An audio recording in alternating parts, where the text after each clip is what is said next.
Mathilde Seigner a fait une croix sur une partie de sa carrière, notamment sur les comédies françaises qui lui tendaient habituellement les bras. Elle a pris quelque temps pour faire le point, dans sa maison située dans le sud de la France.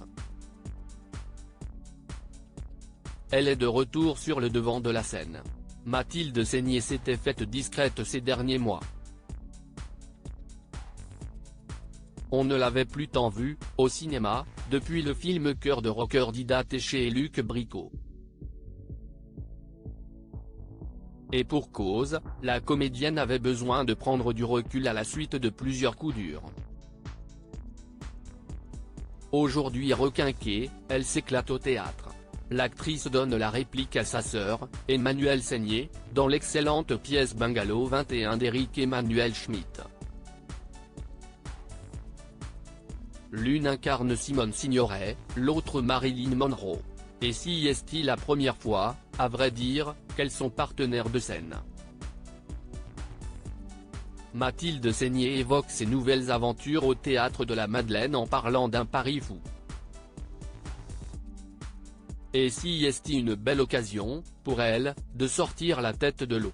Elle a effectivement perdu, coup sur coup, la comédienne Valérie Guignabod et son père Jean-Louis Seigner. J'ai eu 3 chocs, confie l'ex de Laurent Gérard au journal Le Figaro. J'ai prévenu mon agent que j'arrêtais, je me suis acheté une maison dans le sud pour faire le deuil et affronter les choses.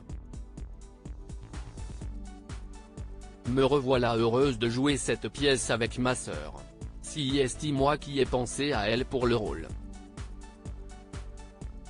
Je suis ému de voir cette petite fille qui sème le désordre dans le bungalow. Emmanuelle transforme Marilyn en personnage de gamine fantasque. Au-delà de Monroe et de Signoret, si est-il ma sœur qui me dit des choses. L'idée de la pièce de théâtre Bungalow 21 a germé il y a une vingtaine d'années, quand Alain Delon, des producteurs et des metteurs en scène ont dit à Mathilde Seigner qu'elle ressemblait à Simone Signoret. Elle a également reçu le soutien de Benjamin Castaldi, le petit-fils de l'autrice. Avant de se lancer ce défi, la comédienne a dû digérer une sacrée période de deuil et apaiser sa colère. Si est fini, j'ai compris que ça ne servait à rien, assure-t-elle. D'abord, il y a l'âge, je vais avoir 56 ans.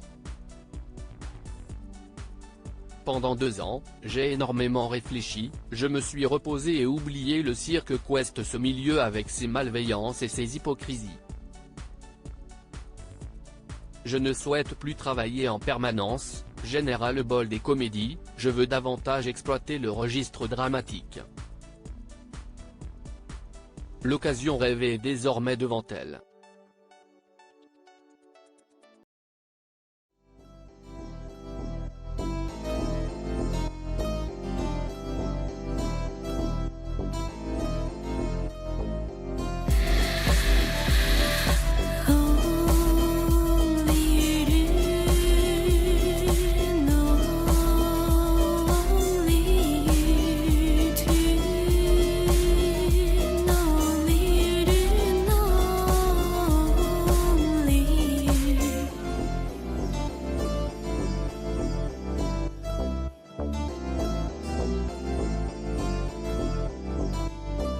To